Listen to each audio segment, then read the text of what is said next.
This time on episode 226 of Legends of S.H.I.E.L.D., we'll be discussing the latest episode of Agents of S.H.I.E.L.D. Together or Not at All. We'll do a Marvel news rundown, and we'll discuss your listener feedback. I'm Jason. I'm Adam. And I'm usually Dave from the Digital Soup Podcast.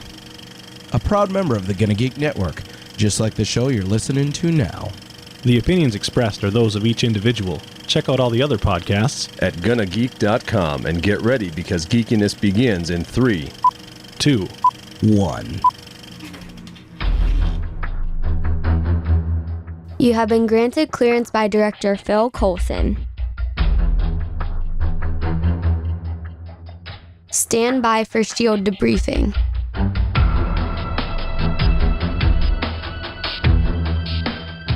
All information to be discussed here is classified and may only be discussed among agents granted clearance by the S.H.I.E.L.D. Director. Now it's time for our scheduled debriefing. I'm Director SP. I'm Agent Haley. And I'm Consultant Michelle.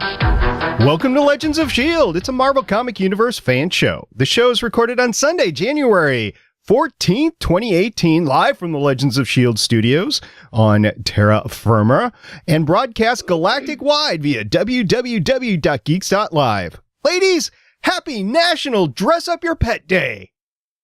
Who Don't does do that to your pet. Don't do that. Your pet hates you for it. I know. Who does that? Why? They're not dolls. Mickey Duke, I'm looking at you.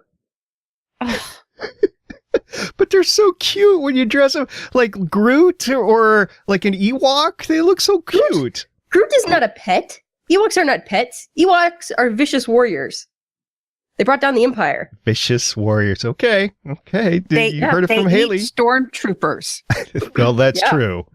They do indeed. Don't get yourself lost in an Ewok forest on your own. Might not be good.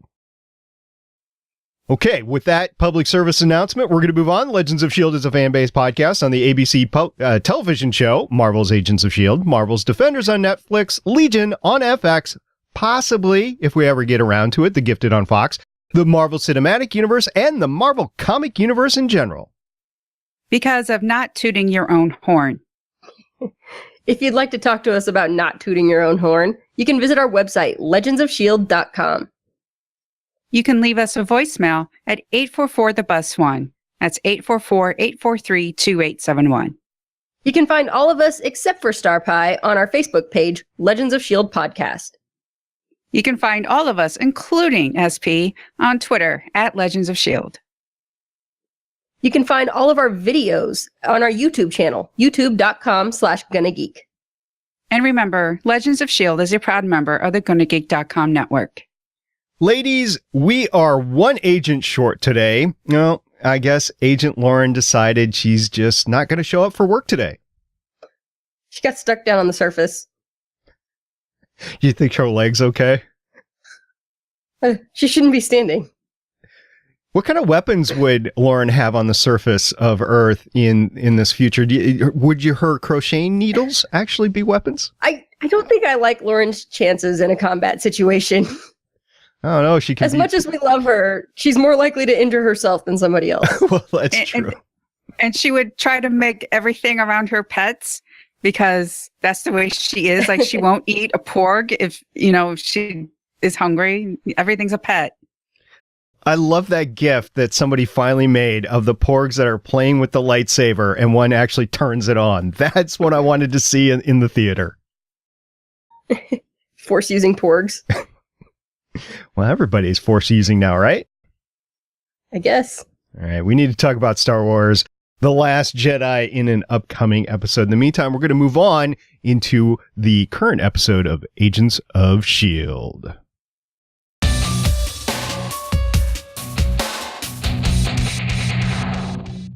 This episode of Agents of S.H.I.E.L.D., episode 7 of the season 5, aired Friday, January 12th, or 12th, in 2018, to a live rating of 2.29, which is down from last week's 2.48. So he's still above 2, which I think is a good thing, but I think we need to keep on increasing that weekly ratings. What do you think about that, Michelle? Well, it is football season, right? My mom is watching a lot of the sports ball. That interfered with it because she's been talking about it all week. Was there football on Friday night? I don't think there was football on Friday night because the college stuff is done, right? And the NFL stuff didn't start till Saturday. Okay. I don't follow these things. I just smile and nod and when she talks about football because I'm a good daughter that way. I see. Also, a lot of the shows haven't come back yet, so maybe people didn't realize that it was on. Maybe, but next week there's no excuse because everything starts next week, right? Yeah, but then the Olympics start and, you know. Don't burst my bubble. It is the Winter Olympics. People don't care as much, but still. What? People don't care. It's hockey. Everybody cares about hockey in the entire world. It's the international sport. The only hockey game I've ever seen was in Mighty Ducks. Were they flying the V? Yep. I did rewatch Cool Runnings last week, though, just because, you know, I've been seeing all the Winter Olympic ads, and I felt like watching Cool Runnings. A bobsled team from Jamaica. All of them people they can't believe. That's right. Okay, so we're going to move away from sports, get back to Agents of S.H.I.E.L.D. and the ratings of 2.29. Hopefully that will go up next week. We will, of course, keep an eye on it and let you know as soon as we can. This episode was titled Together or Not at All. Haley, I'm almost afraid to ask, what is this title about? Well, they were trying to decide what movie they were going to go see. And they, you know, were bickering like you always do when you're trying to make plans with a group of friends. And Coulson was like, listen, we've got to pick one movie so we can go to it together or not at all. And he said the thing, and everyone was really excited about that. You know, this crew actually talking about movies happens on a weekly basis, so I would almost give you that, but you are completely incorrect on that. Michelle, help me out here. What's the title about? Well, you can look at it as our team finally getting together and escaping and working, you know, together or not at all. Fitz and Simmons kind of say something like that. I also thought about Cassius and Smurfette because Cassius is really wanting to make sure they stay together. And it seems like he also has that mentality when it comes to her of together or not at all. Oh, see, I was going to say, just talking seriously about the title now, we saw that the Kree completely turned on each other in this episode. You had Smurfette kill What's-His-Face, and Cassius killed his brother, like completely divided on that side. And then at the end you think, oh, we're going to see everybody on the S.H.I.E.L.D. team together. But then they split the team. So I think, honestly, this episode title didn't work because, you know, Mac and Yo-Yo went off separated from the team. Yeah, nobody was together the entire time except for the Science Babies were reunited. So we'll talk about that a little bit later. In the meantime, let's go into the creative team behind this episode. First of all, Michelle, the director, fantastic guy, has a lot of history. What can you tell me about him? Brad Turner has a lot of directing credits, 101 director credits since 2008, including 4 of The Twilight Zone, 17 The Outer Limits, 1 Battlestar Galactica, 8 Andromeda, 1 Smallville, 8 Stargate SG-1, 6 Stargate Atlantis, 2 Prison Break, 46 of 24, 1 of The Last Ship, 1 of Daredevil, that was Stick, 1 of Falling Skies, 1 Designated Survivor, 8 of the Shannara Chronicles, which is a good show, go check it out. And 2 other Agents of S.H.I.E.L.D. episodes, Ghost Rider, Let Me Stand Next to Your Fire. Oh, Together Not at All. Oh, and the other one, I forgot. Also, he is listed as a producer for 13 shows, including 24 Helix, and the Shannara Chronicles. So, yeah, I will never be okay with Helix ever again. Matter of fact, I think they were slated to come back and they never did. So I think that's better for everybody involved. Haley, who wrote this episode? This episode was written by Matt Owens. He has only written for the Marvel TV show so far. He was a staff writer for 13 episodes of Luke Cage, and he wrote the episode, Who's Gonna Take This Weight? Who's Gonna Take the Weight? He wrote for The Defenders. He did 2 episodes. Worst Behavior and Mean Right Hook. And then he's worked on Agents of S.H.I.E.L.D. He has story editor credits for 13 episodes, executive story editor for 6 episodes, and he actually wrote 3 episodes.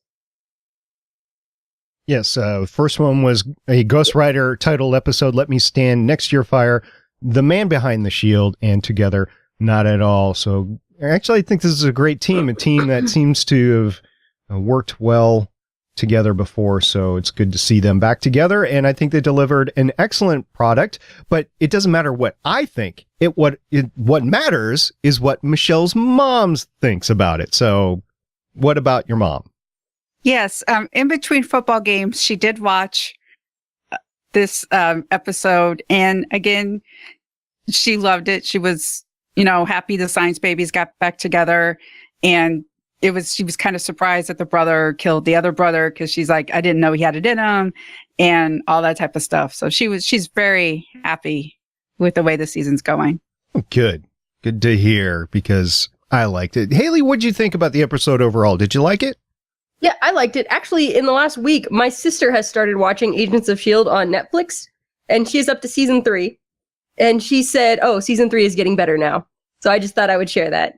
That's interesting to know. What did you say about the pilot? Because we were wondering what new people coming in about the pilot would think when we did our 200th episode. I didn't get a chance to talk to her about it for very long, so I don't know. Okay. Would be interesting. I'll have to ask her about it over the next week. Yeah. I'll get back to you. Would be interested to hear about that. So we have May on the surface of what's left of the Earth, and she's not doing so hot, but at least she's still alive, right, Michelle? Yes, she's alive.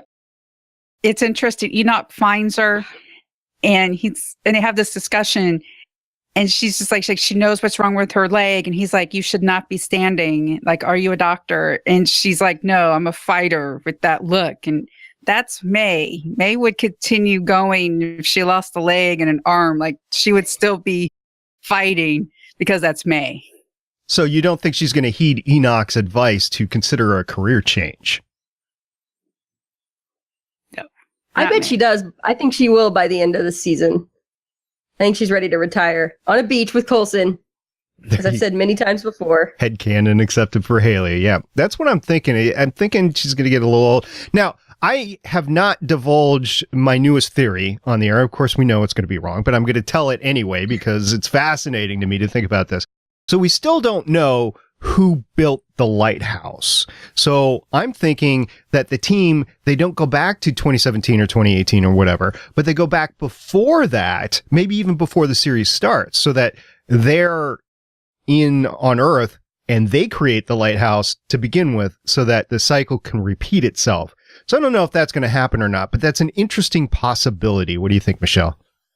So you're saying that Coulson and May are going to time travel all the way back, and they're basically going to have their own HD TV show on how to build a lighthouse to last decades. To last through the Earth's destruction. Yes, exactly. An HD TV show. Can't be aired because who'd believe it, right? Well, it's HGTV. They have us believing people can afford a house that's $600,000 of price tag. They could do about anything. You mean you're going to go watch a show about people that are trying to buy a house and eventually they do? Spoiler alert. They're not always the actual people. I know I'm going to shatter some people. No, there are people out there that don't realize one. Are you telling me that entry-level construction worker and his kindergarten teacher wife cannot afford a $2 million house? I don't know if I believe you. I know. Like, people just don't realize that most of them are actors and that they've already picked out a house and they're just, Wait a minute. The actors pick out the house? No, that there's... Okay, if it's a real couple, they've actually already bought the house and they fake like the other two. If it's the actors, then they just go around empty houses and going, ooh, this doesn't shorten my commute, so I don't want it. So you're talking about... There should be an Emmy category. There should be an Emmy category, best performance on House Hunters. Well, it's any reality, non-scripted TV show at all. I mean, heck, Axemen could be in there. We got somebody involved in this show that has written an episode of X-Men, which I get a kick out of that every time I read his IMDb page. But okay, so anyway, that's my latest theory, is that they go back in time prior to when the show starts. So we're talking, I don't know, it could be even prior to the MCU. So it could be like 2005 or something like that. They do this and then they can go off and retire on the beach. Haley, what do you think about that? Would that fit in your head canon? Maybe. I don't know. I don't think I buy that. Especially since it's a theory you came up with. Like, that just doesn't seem plausible. It would definitely end the show, because I don't think you could actually take it any further until, like, you did a time jump. Maybe that's how they end up in the Infinity War. Wow, I'm just overthinking this at the moment. Okay, we're going to move on before we get down into Unbelievable-ville, like we're not there already. And we're going to talk about the science babies, because they get to spend their first day of engagement together. By digging things out of each other. What do you mean? By getting inside each other. Ooh. And digging those things out. Guys, I don't know. This is a kid's show. I don't know if we can go any further there. What do you mean by digging stuff out of each other? What happened? Enlighten me. Well, Simmons' weird head thing goes off. So Fitz got to get a thing to pull that out. And then Fitz goes and gets himself shot. And Simmons has to deal with like the bullet and stuff. Yeah, okay. I wasn't going to go there originally, but I'm going to bring this up. We haven't talked about this before the show, but basically what happened during the episode, I was watching it live Friday. Believe it or not, I was watching it live. So thank you, everybody that live tweeted, including Michelle. You're welcome to live tweet from our account anytime. So I was watching the episode live, and of course, there's foul weather all over the eastern half of the United States. And what happens to me, happened to a lot of people, is the frickin' weather person comes on during the exact scene. I see Simmons on the table and I see Fitz getting the instruments, and then nothing. I have a weatherman up until the time where Fitz's ship blows up. And do I get to see that? No. What do I see instead? It comes back from the weatherman to show them looking out the portal. And I'm like, what happened? Oh my gosh. And I'm like looking at the live tweets going, oh my, they pulled the thing from her head and the ship blew up and I got to see none of it. Dang you, weatherman. I do not miss that about living in places with weather. So here's what happened. I was like, am I going to have to buy this episode? And no, thankfully, because my cable provider, which I still have, God only knows why I still have a cable provider, but my cable provider gave us the episode on demand immediately, like the next day. So I didn't have to wait a week, or I didn't have to buy the episode. So I guess some good came out of me still having cable, and I was able to go back later and see that. So I did see the explosion. I did see Fitz taking the ear thing out of Simmons, and yeah, glad that is out. At the episode, I'm like, did it come out or not? I don't know. And I didn't see Daisy without her powers taking on and killing a Kree. That was awesome. Yeah, she's a total badass. Like, she doesn't need no stinking powers. Well, to be honest, they would be useful here. Yeah, they would be, but she went toe-to-toe with a Kree, and we know that they are naturally stronger than humans. And they're warriors, too. Yeah. I mean, these are so Cassius's guys, not his brother's guys, so they're not quite, top tier Krees, but they're still Kree. Yep, and she had to strangle him with, I don't know what it was, like some sort of strap or shoelace. It was part of her sleeve, like she's got like loose strings and stuff all over the place. So that's what it was. So beware of girls with loose strings off their sleeves. Yep. Okay, good safety tip. Well, you brought it up. You brought Cassius and his brother Falnock, I believe is his name. If I misspelled it, yeah, I'm not ever going to remember his name. Who cares at this point? Yeah. Falnock, by the way, reminded me of the Gamelons way back from Star Blazers. So there's a reference to 1970s cartoon sci-fi TV. But anyway, Cassius and Falnock basically explain what had happened between what the had two. happened was Cassius bravely ran away to live to fight another day. And that was not appreciated. Yeah, because apparently the Kree are like the Klingon, today is a good day to die, and warriors glory and all that type of stuff. But it seems as though Cassius was sent on a suicide mission. Like there was no way that he could have won. And Sonara was there to help him get away by killing the generals and all that type of stuff. So Snar had an interesting decision to make here because she did kill Masandar, who was Falknar's top bad guy, which, by the way, I believe it was you, Michelle, that was tweeting about what you thought the Masandar was, like a bike gang member or something like that. Was that you or was that Lauren? No, that was not me. Okay. I tweeted about because Daisy called her like Mrs. Boba Fett, and I went, no, she's not Mrs. Boba Fett. She's like Ventress. Mr. and Mrs. Boba Fett is what she called them. Yeah. Well, in any event, you had the Sonara making this decision after she killed Masandar with her floating balls. So Smurfette and her balls got another round this episode. She killed Masandar because she knows that Masandar is eventually going to kill her. So let's take out the biggest threat. But now we have to deal with the brother. And she could have made the decision to side with the brother, but she didn't. She just let Cassius finally take it all the way through. She knew her best chance was with Cassius in power. She's put in her time building up her loyalty points with him, and she doesn't have that connection with Balnock. True, but she was also like, did you notice her eyes? Like when I watched it again, she's like looking and then looking over and then looking and looking over, like, Cassius, get the gun, do the thing, do it. Oh. Do it. See, I watched it twice again, like I said, and I didn't get that vibe from it, but that's what I was expecting. The vibe that I got was, which one am I going to choose? And she didn't really make a decision. She just let Cassius make the decision for her. But yeah, I could definitely see what you're saying have happened where she's trying to direct Cassius to do it. So in either case, I mean, it ended up that Falknar is dead and Sonara and Cassius are squarely in power, but they got to spin this because they got to tell dad. And oh, by the way, who's the dad? Because we're going to see the dad at some point in time. I'm assuming the dad's still alive. So he's going to come and figure out what the heck happened. I hope he's played by John Goodman.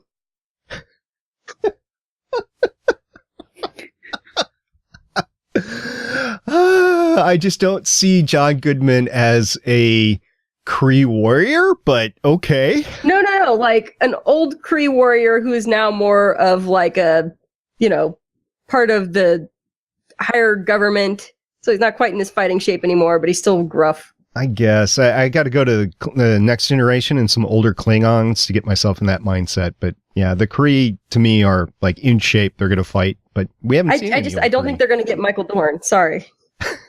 I would love it to be Michael Dorn, though. That would be awesome. That would be hilarious. Kevin Sorbo.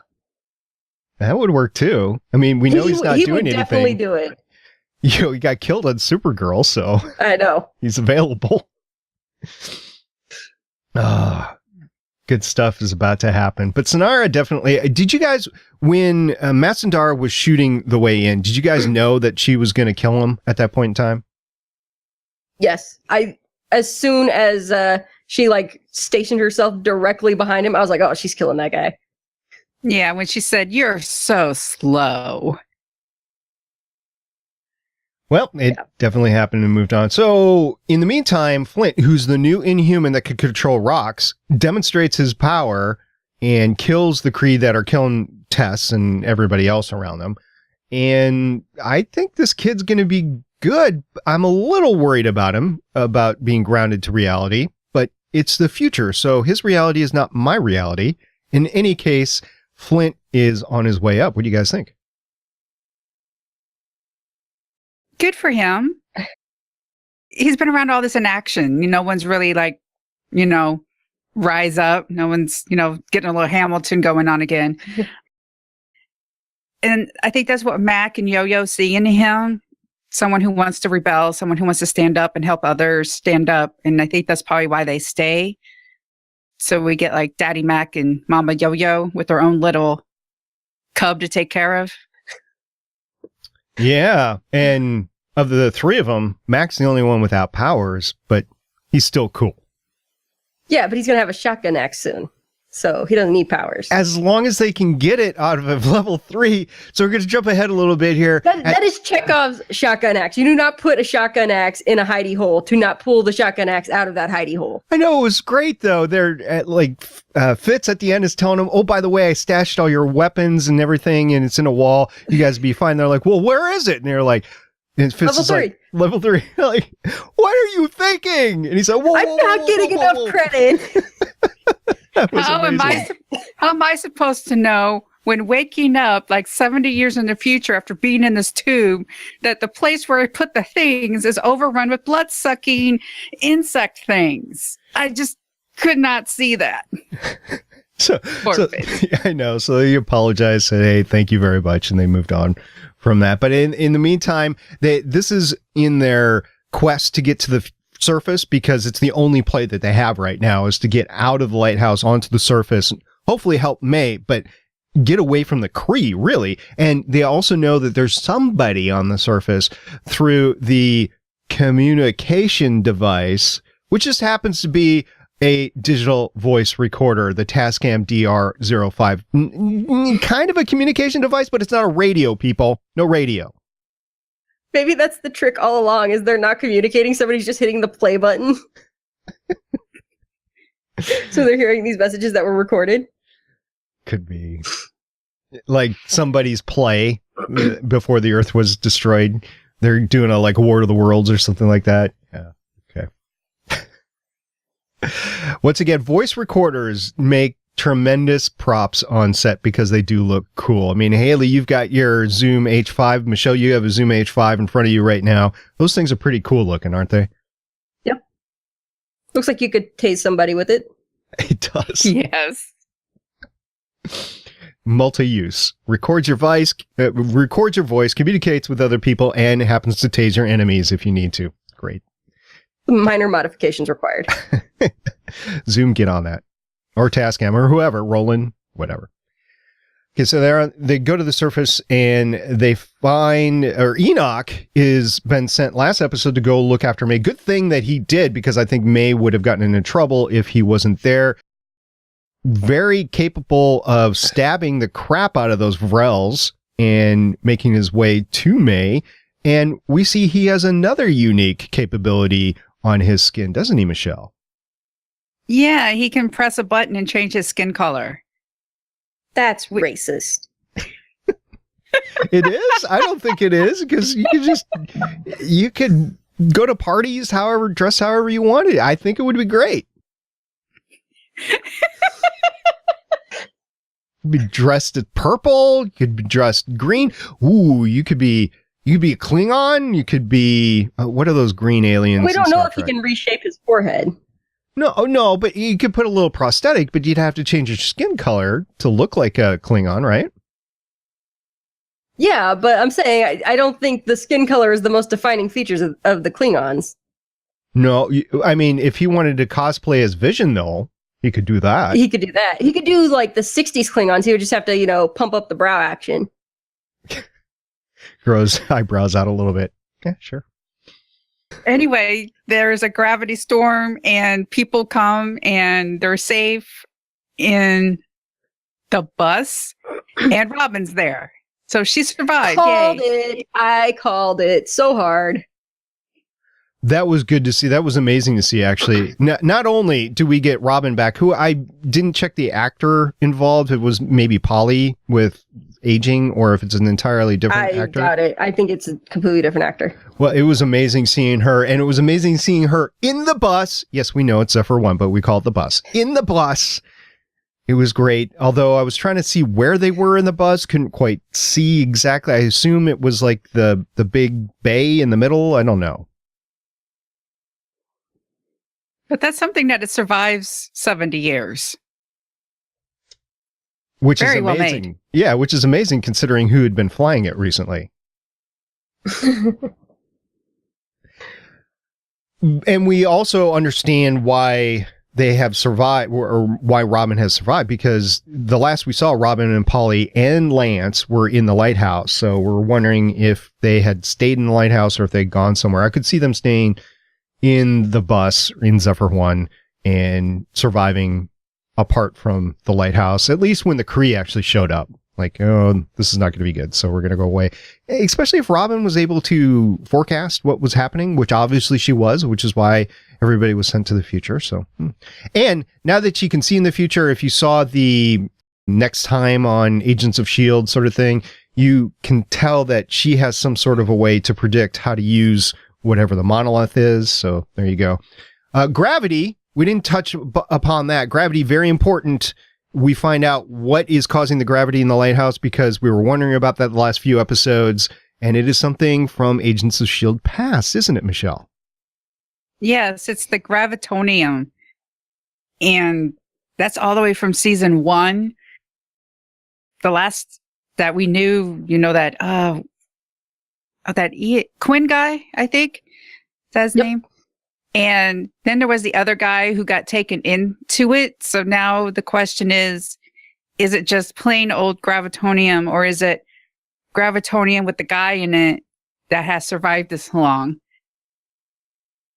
I think it's just the gravitonium. I think the dude's still in there because that's just the type of person I am. Yeah, I'm going to side with Michelle here. That's what I was thinking. And I was wondering if these gravitational waves were actually being caused by him in order to save people on the surface or not. I don't know what his awareness is other than his immediate canisters around him, but I don't know. We'll see what happens there. And it was kind of cool that they were being shot at to grab hold of and anchored down to the surface. So pretty cool. I like that whole thing. Okay, guys, how would you rate this episode? Because I think this entire season's been great. I mean, every one of these 7 episodes has been amazing. There hasn't really been a dull one among them, in my opinion. But how would you rate this? Haley, why don't you go first?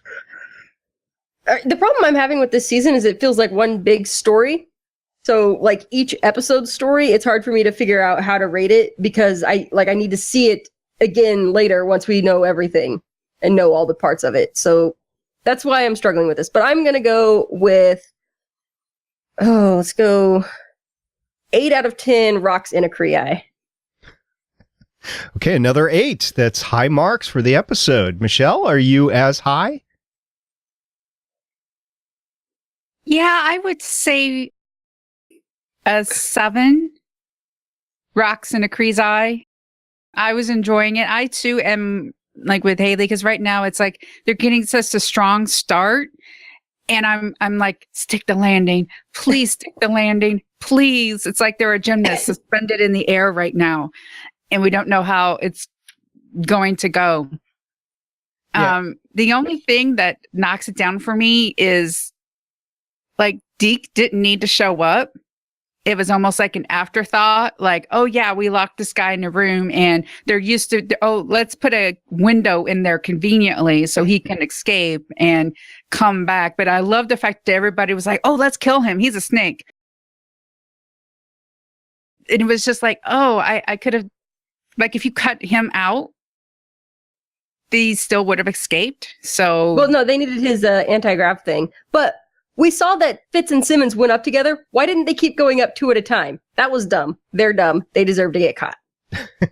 They do. Remember, Deke's dad allegedly is on the surface, or part of the Zephyr 1 crew or whatever. So they would have to reunite at some point in time. We projected that earlier in the season as well. So that's why he had to show up at this point in time, was to get him from point A to point B. But we've seen that everybody else from the future has ended up dead. So I think Deke's going to being dead here soon. No.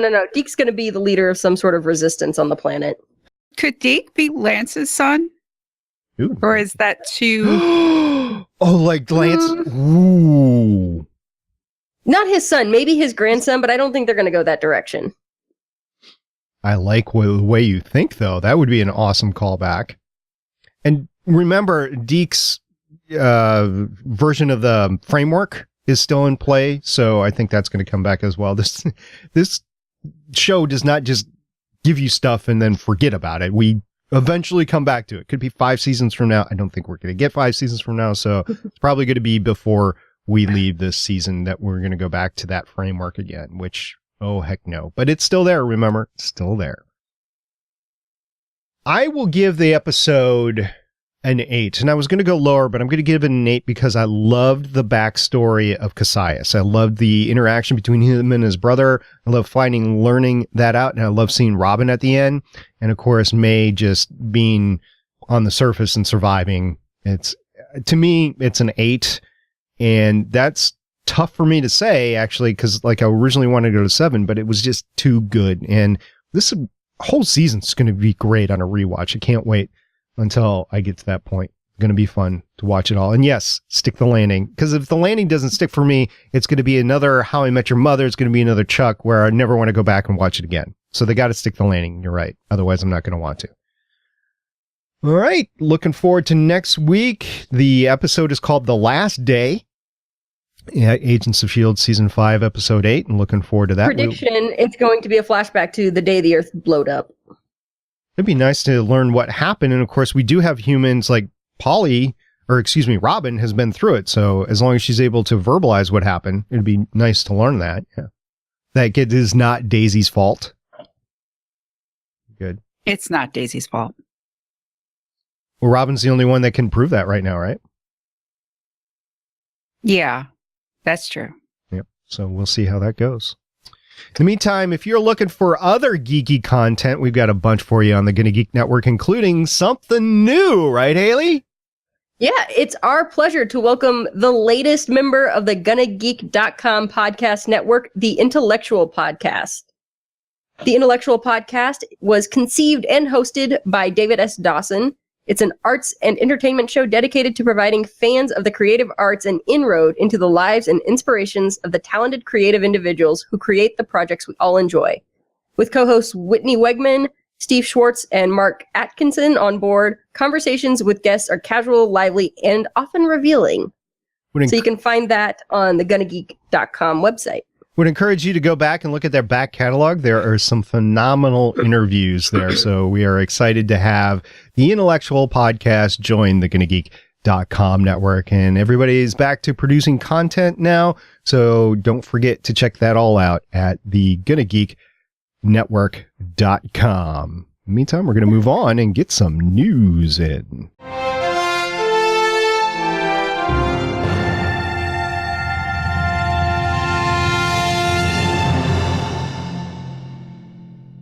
So first up, we have an unfortunate story.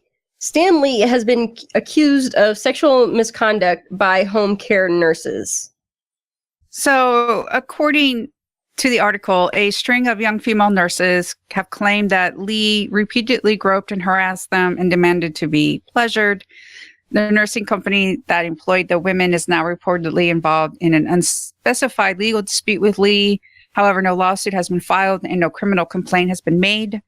An attorney representing Lee denied the false and despicable allegations in a statement and suggested that his client has been a target of extortion. So it's one of those things, there's an accusation and then a denial, and that's about it. This sucks. Yeah, this sucks. This is unfortunate because I think we lose either way here. And this is the problem with this sort of thing, because if it's not true, it's like, holy crap, I can't believe they did this to this old guy. But if it is true, I mean, Lee, come on. I mean, you got to respect other people. The fact that there are multiple accusations, and it seems like the multiple accusations came out independently before they came out publicly, I mean, that lends it credence, I believe. And this is something you hear about a lot about old guys in nursing homes and stuff, is them harassing the nursing staff. Yeah, so hopefully we can move forward with this. And I don't know. I mean, if you're Marvel and Stan Lee is actually accused of this, you got to move on without him at this point. Yep. Can you? Like, this Marvel's the house Stan Lee built. Yes, with others, but I know, but look at everything that's happened in the past year, and you can't allow this sort of thing to happen. You can't condone it. No, and I think this is the kind of thing that gets his cameos pulled out of future films. Yeah. Yeah. And TV shows and everything. Yeah. Like they probably legally can't take his name off of the stuff because they can't undo the fact that he's the creator for all these characters, but they can easily pull his cameos. Did hear that they were working on some I don't even know what it is that retains the rights for the person surrounding a work. I did hear that something was in play to try to remove whatever standard that is, but at the same time, I mean, the IP is the IP. This brings up a whole bunch of issues, and we're going to have to talk about this next week with Lauren, because this is just too big. It'll probably be some more news come out about it in the next week, so we'll follow this and see where it takes us. Unfortunately, hate to report something like this. Yep. Next up, we've got some happier, lighter stuff. We've got a couple videos on YouTube that shows the makeup process for the Kree. We've got one of Dominic Raines transforming into Cassius and Florence Favre transforming into Sonara. And it's a 3.5-4 hour process, and these are some time-lapsed videos of that process. Yeah, and considering how long it takes, at the end of this episode, Cassius takes the blood and he wipes his hand. I'm sure the director was like, "You've got one take." One.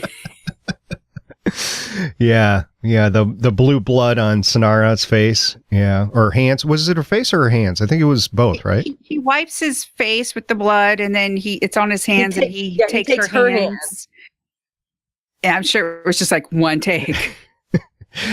Yeah, I got into this with the Defiance show, and we talked a lot about the makeup involved, and actors have all sorts of reaction to the makeup, especially if you have contacts in.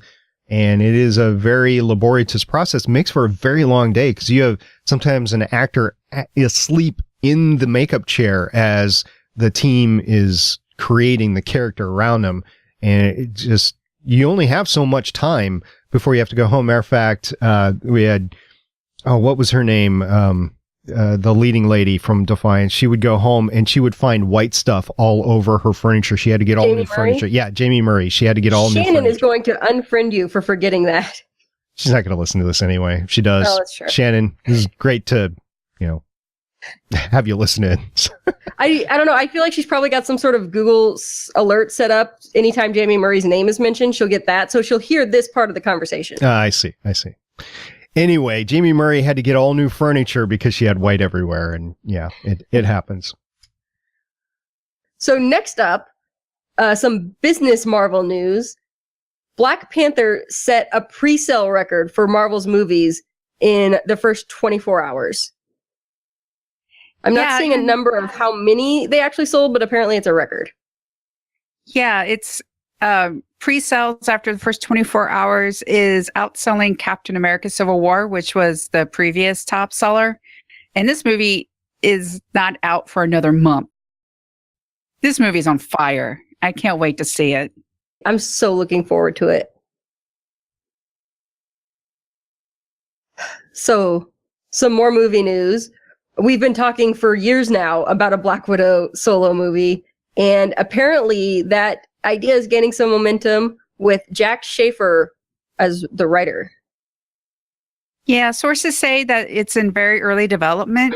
The film has no green light, but naming a writer is the closest the studio has ever come to moving forward.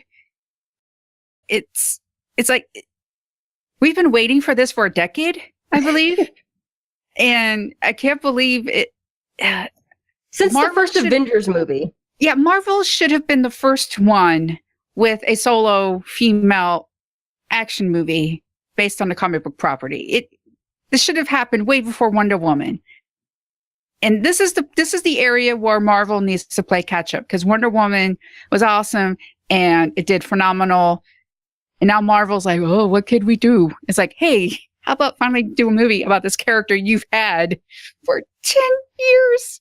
not quite 10 years. She came in the second Iron Man movie, which was 2011, I think, 2010. 2010. All right. Well, it feels like a decade. Feels longer. Yeah. Well, you got to think all this stuff was in concept development before the 2008 movie. Now I realize Iron Man was just like a one-off, and we'll see if this works or anything. But you have to sit down and like, where can we go from here? Because it's just this huge intellectual property. So you could conceivably say a decade, but on screen, yeah, it was 2010. Still, they should have done something before now, and I can't wait for it. And I think Captain Marvel movie is going to be first, right? Yeah, that's coming out next year, but it was supposed to come out this summer when Spider-Man Homecoming came out, which would have still beaten Wonder Woman by, what, a month? Yeah. Can you imagine how awesome this summer would have been if we'd had Captain Marvel and then Wonder Woman? Ugh. I would have been so broke because I would have gone like Captain Marvel, and then Wonder Woman, and like alternated And then, like, or there would have been some awesome, like, double feature matinees somewhere. No, I actually bought 2 copies of Wonder Woman. I bought a just plain Blu-ray copy, and then I bought the Blu-ray plus the digital copy, because I always like to get the digital copy. They sell the Blu-ray without the digital copy? Yeah, apparently. I did not know that. So it was partially a mistake on my part, but I didn't mind paying for the extra copy, because I was like, it was good enough. I should pay for 2 of them. Besides, I can give one away to my daughter, and she can have it. So there you go. Yep. Good decision. All right. Next up in the news, more women taking on the lead role in a movie. Fox has been talking about a Kitty Pryde movie. Yeah, apparently a Kitty Pryde movie is in development at Fox from Deadpool's Tim Miller. It's very much in development, but considering the Fox and the Disney thing that's happening, and then they also have New Mutants and the Deadpool sequel and other things, we have no idea when this would happen. Earliest would be 2019. I love the idea of a Kitty Pryde movie. I have enjoyed the Kitty Pryde character quite a bit, and we've talked about her previously on this podcast quite a bit as well. I could see her being the first movie coming out of Marvel versus Fox. I could see them building a universe around her. I could definitely see that. Now, is that going to happen? I have no idea. So we'll see what happens here. Man, I want that Storm movie. I don't think that's going to happen. I know, but that's my wish. My suspicion on Storm is she's going to be recast in the Disney universe now, so we'll see. No, I think they'll just keep using the younger actor they've got. Like, I assume the younger actors they have are the ones that they'll be using going forward, and we won't see the older ones again. Well, definitely that's true, but I'm thinking in terms of Disney's casting versus Fox's casting. I think they might start recasting some roles, so I don't know. We'll see if they keep the younger mutants or not. I don't know. Well, there's another one still to come out next year, I think, or is it this summer? I don't know. But at this whenever point, it happens, I have no idea. Yeah, but I think they recasted 2 recently, and also, like, these movies are going to keep coming out for the next year or so. I don't see them recasting again anytime soon. I see them maybe trying to fold whatever they end up with from the recent spate of movies into their canon. Well, it's Kevin Feige's call at this point, right? We reported on that about a month ago, that Kevin Feige gets the final call and everything. So we'll see what Kevin has in store. Maybe he'll allow Jubilee's name to actually be said in a movie. That's crazy talk. But like I've said before, the movies they are making right now, they're all before when things are in the Marvel Cinematic Universe. So they haven't done anything that contradicts each other up to this point, as far as we can tell. Yeah, other than the reboot that they've already done. Yeah. Yeah, but that happened in a different timeline, so that's fine. Right. You say all that happened, they rebooted the timeline, and then all the, new ones with the younger people happened, and the MCU takes place in the rebooted timeline. It's all fine. Right. I could see them rebooting again and to coalesce with the comics, where the comics are and the rest of the MCU is. And I know the comics and the MCU are different universes, but I could see them wanting to weave that in because, make more money is more money. I don't know. It's all conjecture at this point. I mean, like I said, it's Kevin Feige's decision, and whatever he decides goes. So it doesn't matter what I say. contrary to what we think. All right, well, that is the news for today. We're going to move on into some feedback.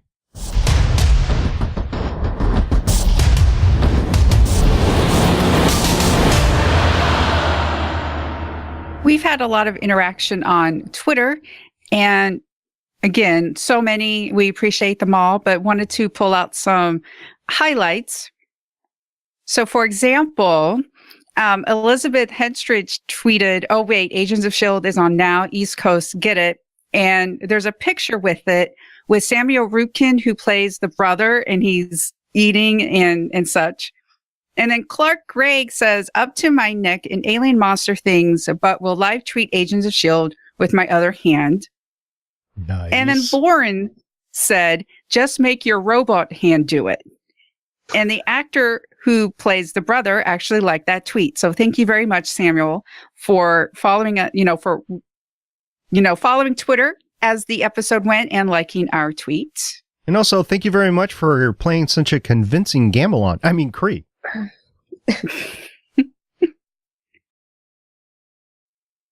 At Mr. Pericles tweeted, "Do not let Fitz be on missions with escape craft." Yeah, because they all crash like the helicopter. Poor Rusty. R.I.P. Yes. Rusty. Oh, we never knew ye. And Anna Donna Girl tweeted, "Fun thing to do right after getting engaged. Dig something out of your fiance's ear." It happens. You get married and get engaged, and all of a sudden you're digging all sorts of stuff out. Yep. Mm-hmm. Well, no, when you don't have a ring, Yeah, pulling out an alien implant from somebody's brain, that's a very kind gesture. It is. I mean, if I had something in my ear, I would want somebody around me to take it off. Yeah. Yeah. So All right. Thank you, everybody, for tweeting and following along. We appreciate all the interaction and all the feedback you give us. Indeed. And at some point in time, we might have a pair of dual tweeters tweeting from the Legends of S.H.I.E.L.D. account. Michelle, I know you said you were sorry because you were mistakenly logged into the Legends of S.H.I.E.L.D. Twitter. It's fine. Go ahead. Log in there. It's fine for me. I mean, Lauren might get a little bit upset. I doubt she will. She'd be like, "Oh, what?" Because this happened to me. Start tagging your tweets. Like one of you will put the M, the other will put the L. Yeah, it was so weird because I was from my account, but then I still had the notifications on and I thought I had swiped, but I guess I had clicked and then I didn't realize it was in the other. And then I'm just like, okay. So I turned off notifications from this so I can just get everything. And so many Twitter accounts because I live tweet the CW shows from the Stargate Tribune account. So I have that one too. And so many accounts. As far as I'm concerned, you can go ahead and live tweet from it and just tag it. That's fine. Like I said, just work it out with Lauren. I don't want to get her mad, but I don't think she'd be mad. Because this happened to me once before myself, is I was tweeting from the account and she was like, "Oh, somebody else is tweeting." I'm like, "Yeah, that's me." She's like, "Oh, okay. Well, sounds good." So whatever you guys want to do, you can do. All right.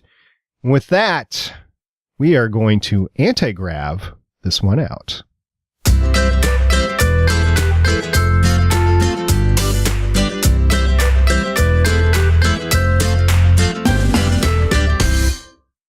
Thank you, everybody, for listening to this show, to watching it on YouTube, especially to everybody on Spotify. Welcome to Legends of S.H.I.E.L.D. It is our single biggest place to listen to the podcast. So if you're new and you're listening on Spotify, welcome on board. We appreciate you listening to our show. Yeah, thank you to everybody that's listening. I think it's about time for you guys to join us in Mad Theorizing. So if you could send us like some tweets or voicemails or something with your crazy off-the-wall theories to go along with ours, we would really appreciate that. Yes, because we appreciate hearing from all of our listeners and interacting. We love the live tweets, the YouTube comments, all of that. And I would also like to thank my cat for sleeping through this and not interrupting me while I was on the show. I can't say that about my cat. Which one? The one that jumped up on the computer. in the middle of the podcast. Well, see, your cat just wanted to be dressed. It's National Dress Up Your Pet Day, and you didn't dress up your pet, so she got a little I don't mad. think she would appreciate that. Probably not. Most cats wouldn't. In the meantime, until next time, I'm Director SP. I'm Agent Haley. And I'm Consultant Michelle. See you guys next week, and hopefully Lauren will be back. Bye. Bye. Bye.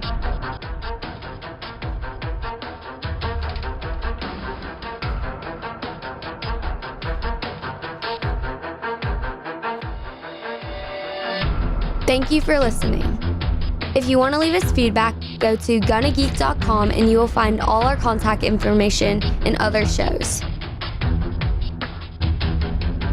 You can also visit legendsofshield.com where you'll find our complete archive of podcasts. The music heard on this podcast is by Kevin MacLeod, found at incompetech.com, and also artists on pond5.com and audiojungle.net. The opinions heard on this podcast are those of the individual hosts and do not represent Stargate Pioneer Productions, Legends of S.H.I.E.L.D, or Gonna Geek. Agents of S.H.I.E.L.D is the property of the Disney Corporation, Marvel Studios, and ABC. No infringement is intended.